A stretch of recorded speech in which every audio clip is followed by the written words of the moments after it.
नमस्कार। आज हम एक काफी गहरे दार्शनिक विषय में उतर रहे हैं। जी। हमारे पास कुछ स्रोत हैं जो जीवात्मा यानी हमारी अपनी चेतना और परमात्मा मतलब परम सत्ता, इनके रिश्ते को देखते हैं। हाँ। और खास तौर पे उपनिषदों में एक शब्द आता है डहर।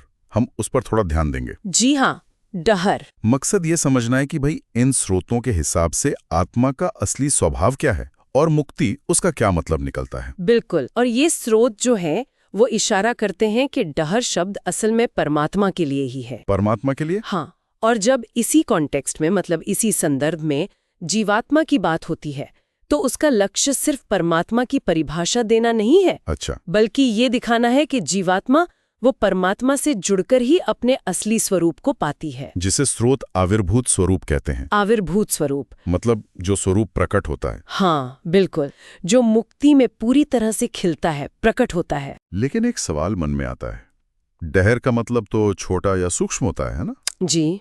तो फिर अनंत असीम परमात्मा के लिए ये शब्द क्यों? क्या इसका कोई खास मतलब है? शायद वो हृदय में वास वाली बात से जुड़ा हुआ है। हाँ, बहुत अच्छा सवाल है ये। देखिए, अनंत को डहर मतलब एक सूक्ष्म स्थान में बताने के पीछे कई गहरे कारण हैं। अच्छा। एक तो साधक के लिए उपासना और ध्यान में आसानी हो जाती है। हृदय एक केंद्र बन जाता है ध्यान टिकाने के लिए। फोकस के लिए। बिल्कुल। दूसरा, ये परमात्मा की करुणा भी दिखाता है। वो जैसे जीवात्मा के लिए सुलभ होने को खुद को उस छोटे स्थान के अनुकूल बना लेते हैं। ओह। इसे ही स्रोत अनुकृति कहते हैं, एक तरह का दिव्य अनुकूलन। अनुकृति, इंटरेस्टिंग। हाँ।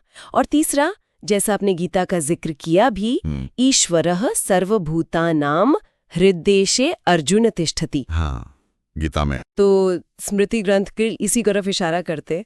तो ये परमात्मा की सर्वव्यापकता तो दिखाता ही है, साथ ही भक्त के लिए उसकी निकटता, सुलभता उसको भी जाहिर करता है। ये तो बड़ी दिलचस्प बात है जी। कि अनंत खुद को सीमित में प्रकट कर रहा है भक्त के लिए। अच्छा, इसी जुड़ाव से रिलेटेड एक और विचार है। एक अहम वचन है, परम ज्योति रूप संपद्य स्वयं रूपेण अभिनिष्पद्यते। जी। मतलब आत्मा परम ज्योति यानी परमात्मा को पाकर अपने स्वरूप में स्थित होती है। ये थोड़ा उलझावा सा लगता है। अगर वो किसी और को पा रही है तो अपने स्वरूप में कैसे स्थित हुई? हाँ बिल्कुल। और यहीं पर ये स्रोत जो है वो कैवल्य यानी मुक्ति की जो पारंपरिक समझ है ना, अकेलेपन वाली, उसको चुनौती देते। अच्छा, कैसे? वे तर्क देते हैं कि मुक्ति का मतलब सिर्फ प्रकृति, मतलब ये दुनियावी जंजाल, इससे पीछा छुड़ाना या एकदम अकेला हो जाना नहीं है, बल्कि मुक्ति है आत्मा की अपनी पूरी क्षमता का खिलना, उसका पूरा पोटेंशियल रियलाइज होना। और ये खिलना परमात्मा के संपर्क से ही मुमकिन है। ओके, कोई उदाहरण? बिल्कुल। जैसे मान लीजिए माचिस की तीली है, उसमें आग जलाने की ताकत तो है, पर वो जाहिर कब होती है? जब उसे रगड़ा जाए। हाँ, सही बात है। या पानी है, उसमें भाप बनने की क्षमता है, पर वो गर्म होने पर ही भाप बनता है।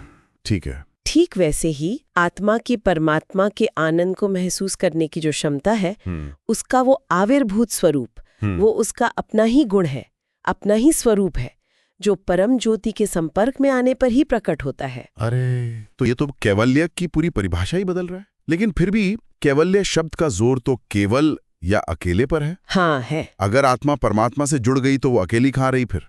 क्या इससे आत्मा की अपनी आइडेंटिटी, उसकी अपनी खासियत खत्म नहीं हो जाती? नहीं, देखिए, यहाँ अकेलापन का मतलब सही से समझना होगा।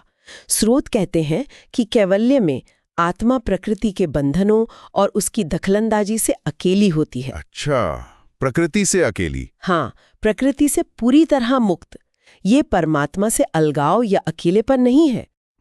आप कल्पना कीजिए, जैसे कई म्यूजिशियंस एक साथ एक ऑर्केस्ट्रा में बजा रहे हैं। ठीक है। हर कोई अपना वाद्य यंत्र पूरी कुशलता से बजा रहा है, कोई किसी के रास्ते में नहीं आ रहा, सब स्वतंत्र हैं पर एक साथ है और एक अद्भुत हार्मनी बना रहे हैं। हाँ बिल्कुल। वैसे ही आत्मा परमात्मा के साथ होकर भी अपने आनंदमय स्वरूप में पूरी तरह स्वतंत्र है, अपनी क्षमताओं को जी रही है। वो प्रकृति से केवल है, इसीलिए केवली है, पर परमात्मा के साथ अपने असली स्वरूप में स्थित है। उसकी पहचान खोती नहीं बल्कि और निखर जाती है। ये नजरिया वाकई काफी अलग है। तो अगर हम इस पूरी चर्चा का सार निकालें तो इन स्रोतों के मुताबिक मुक्ति सिर्फ दुनिया से भागना या एकदम अलग थलग पड़ जाना नहीं है। बिल्कुल नहीं। बल्कि ये आत्मा का परमात्मा से जुड़कर अपनी पूरी क्षमता, अपने आनंदमय स्वभाव को पाना है। सही कहा। वो अपने स्वरूप में स्थित होती है और उस स्वरूप में परमात्मा के साथ होने का आनंद भी शामिल है। बिल्कुल सही कहा आपने। और ये हमें एक बहुत ही सोचने लायक बिंदु पर छोड़ जाता है। क्या? कि अगर आत्मा के अपने स्वरूप में ही ये कमाल की क्षमता छुपी है कि वो अपने से परे यानी अनंत परमात्मा से जुड़ सके और उसके परम आनंद का अनुभव कर सके, हाँ, तो ये हमारी अपनी संभावनाओं के बारे में क्या कहता है? ये जुड़ाव और आनंद पाने की क्षमता हम सबके भीतर ही है, जो सही मायने में मुक्ति में खिलती है। विचारणीय है। हाँ, विचारणीय है कि हम इसे अपने रोजमर्रा के जीवन में कैसे महसूस कर सकते हैं या इसकी तरफ बढ़ सकते हैं।